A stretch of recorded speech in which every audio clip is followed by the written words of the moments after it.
Yo, yo, yo, what's good with it, y'all? It's your boy Lamborghini Preem back once again talking this boxing shit. And as always, be sure to hit up my official site, hustlegameboss.com, and check out my all new album, It's My Turn, the Throne Ascension LP. It's a motherfucking classic, you know what I mean? So if you got a strong appreciation for G shit, you a fan of lyricism and shit like that, you gonna love it. And it's also available on iTunes, Apple Music, Google Play, Amazon Music, Pandora, Spotify, Tidal. Big shout out to Tidal. And shit, literally everywhere music is found. It's even on YouTube. So the next time you enjoying your outlet of choice, just search The Supreme General and I shall appear. Also, if you really fuck with me the long way, you know what I mean, head over to hustlegameboss.com/shop and go ahead and cop you some official Supreme General merchandise. You know what I mean? I got the hats, I got the hoodies, I got the t-shirts, I got, the phone cases, I got the drawstring knapsacks, I even got bandanas for your dog, you know what I mean? You want to rep onesies for your babies, man. I got it all over there. And as always, if you do cop something and you want me to show you some love, just make sure you tag me at Hustle Game Boss on Instagram, at Hustle Game Boss on Twitter, and just search the Supreme General on Facebook. Just make sure you tag me, and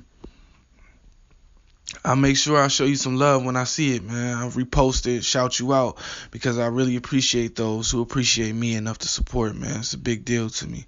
I ain't on that Hollywood shit. If you reach out to me, I'm going to reach back on some G shit, you know what I mean? Because real recognize real, and I'm always going to shout out those who look familiar, you know. With that being said, on to the video. Now this right here, my post-fight thoughts in the recent World Boxing Super Series semi-final eliminator between Chris Eubank Jr., my man Chris Eubank Jr., shout out to him, I fucks with Chris Eubank, and George Groves, the WBA champion, my man. Man. I said in my updated thoughts prediction video that I was having second thoughts about my about picking Eubank as the favorite in this fight because of the fact that George Groves is the bigger guy, and in most cases when it comes to boxing, a good bigger guy is gonna beat a great smaller guy. And that was my assessment, and I was wrong. I was wrong in a couple of ways. Allow me to explain. The first way, when I thought Chris Eubank is a great fighter, he is. He's, when I say great, let me rephrase. He's not a great fighter yet. He's a talented fighter. He got all the tools. He got the speed, he got the charisma, he got the punching power. Yes, he does have power, you know what I'm saying? If he actually, threw punches like he's supposed to, the man got power, you know what I mean? Because Groves was weary of them right hands, especially. He was paying attention to what he was doing. Now, Eubank was swinging for the motherfucking fences, but Groves was definitely worried about that right hand. So I do believe Eubank got a little pop in that right hand at least, you know what I'm saying? But he also got the engine.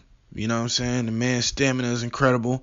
So I don't think he have any problem with the 12-round fights, even in grueling wars like this one. But I got to keep it real, man. Eubank technique is trash. That shit is trash, man. All that shit on them pads and shit, that shit looks great. All the training clips and all that shit looks fantastic. You know what I mean? Some of that shit I'm going to do for myself to work out. You know what I mean? I was thinking about getting that little punching apparatus and shit.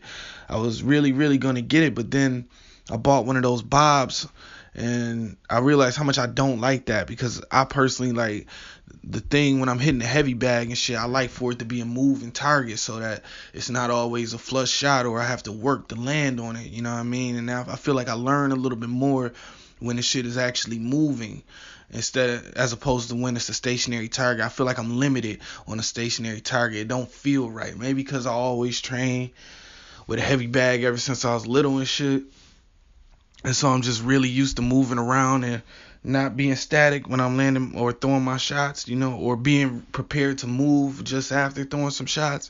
But I don't really like the stationary targets, hitting them shits like that. I mean, it's cool for, the way it look and shit on Instagram clips, but as far as practical application, that shit, I won't say it's useless, but I will say that it's more useful to have a moving target at least, at least like with the bag swinging, you gotta move, you can't stay static, like, it forces you to have to, at the very least, improve on your footwork a little bit, improve on your balance a little bit, and I feel like Chris Eubank could have benefited from that a lot, a lot. I mean, as I really look at it, man, when you really look at his training clips and shit, you don't really see him hitting too many moving targets. You see him hitting stationary things, you know what I mean? That's basically what he hits. Even when he hits a heavy bag, it's not really moving. It's a real heavy joint that's like right in your face type shit, and that's cool for punch out drills and all that shit, build your endurance, but that's not really gonna help you when your opponent is actually moving and putting you in positions where you're not comfortable and you still have to throw in order to even land at all.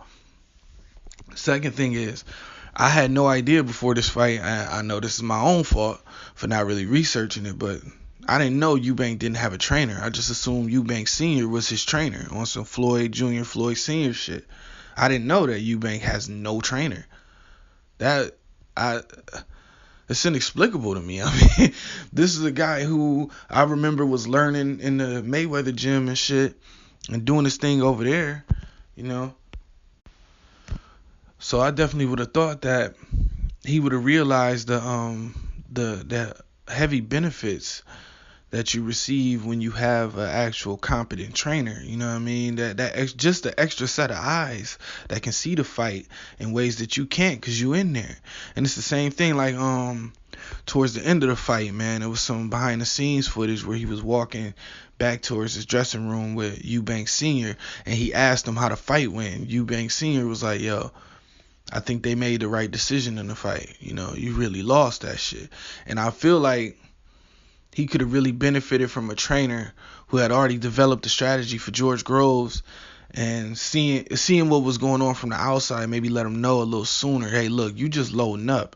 Because 90% of that fight, Eubank just got outboxed and loaded up and just missed shots. It wasn't like George Groves was like all world in this fight or nothing. He didn't really do much outside of be a wily vet and work a jab, you know what I'm saying? But that was all he needed to do, you know what I mean? So I don't know if that says more about George Groves or less about Chris Eubank Jr., you know what I mean? Because I can't say that Eubank Jr. is a novice. I don't think he's a novice, man. And I don't think he's a C-level fighter either, man. I feel like if he had the right corner, man, this dude, and he started thinking in the ring, actually boxing, like using a jab to get in, using his footwork, cutting off the ring, instead of just basically closing the distance until he feels like he's in a red area to land a big bomb, you know what I'm saying? If he's not just doing that, and he actually is employing some strategy, I believe Chris Eubank could go far. I believe he could be a multi-weight champion. He could get the belt at 160 and get a belt at 168. I believe that. But shit, you got to get out your own way, dog. And from what I'm hearing, Eubank Jr. call all his own shots, And plus, I'm not a big proponent of people dropping their fathers. I don't give a fuck what nobody say. I don't think Floyd should have dropped his father, and I thought it was smart of him to bring him back into camp later in his career when he needed him. You know what I'm saying? And I thought that was some G shit all the way around, especially given their history. You know what I mean? And I really hated to see that 24/7 where he was screaming on Floyd Sr. like that, man. That was just, man, I ain't like that, man. I ain't like that. But I'm a strong proponent of father and son staying together, you know what I mean? Because it can't do nothing but benefit you, especially in the case of Eubank, where you already making all your decisions. It's not like he influencing you and controlling your shit, you know what I'm saying? You're really making your decisions. So at the end of the day, I see no hurt or no harm or foul with Chris Eubank Sr. still being in the picture. But this guy, you got to get a trainer, though, dog. If Eubank Jr., if you can hear this, get your ass a trainer, man. You need a real trainer. You need Man, Emmanuel Stewart would have been perfect for you if he was still alive. God rest his soul. But since he ain't around, man, my recommendation off the top of my head, two guys. Number one, Virgil Hunter. Virgil Hunter. I mean, outside of Floyd Sr., I don't really know too many other trainers, maybe Ronnie Shields, who are students of the game at that level. But Virgil Hunter stands alone, in my opinion. So I think that would be a good matchup for Eubank Jr. I think that would help him a lot. Or Robert Garcia, but we already know how he is, you know what I mean? So I don't expect to see Robert Garcia train Eubank Jr. nor any black fighter. So you can just throw that shit out. You know what I mean? Never seen it before. Don't expect to see it now. So that's just that. Also, Freddie Roach.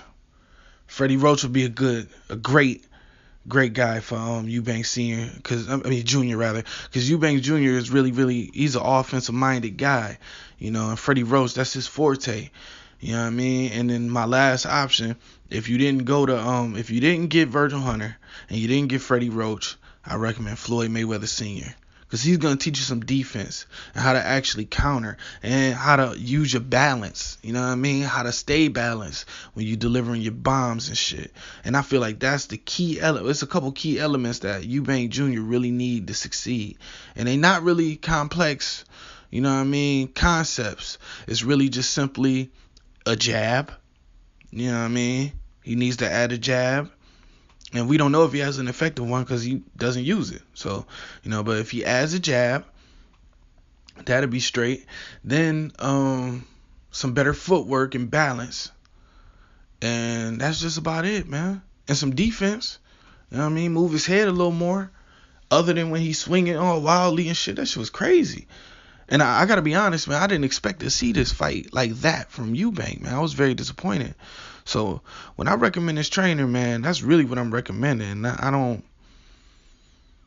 can't see Eubank being successful without another set of eyes in that corner and somebody developing strategy and teaching them a jab and helping them with balance and footwork. You know what I mean? Because I saw the video of Eubank back in the gym the next day after losing the fight, man. I just basically saw a big dude holding the pad straight up, like on some shit as if somebody was like, yo, just hold this and stand there, you know what I mean, type shit. Like, he wasn't learning nothing. He wasn't moving. This wasn't no, like, he wasn't even using the focus mitts in a way to where your opponent actually would do. He was just kind of holding up the mitt for him to, you know, on some cardio workout shit, you know. So, I mean, hopefully he listen, man. Hopefully he listen and go on and grab him a trainer, listen to what he say, take heed to his advice, and, you know, use that trainer to take himself to the next level, you know what I mean? Because it would be a shame for him to waste his talent and end up, you know, taking L's like this. Because this L and the Billy Joe Saunders L, he didn't need to take either one. He didn't need to take either one, man. If he had a competent trainer, I believe that, you know, and I do believe Eubank Sr. is giving him advice, but I don't know how much he listens to Eubank Sr.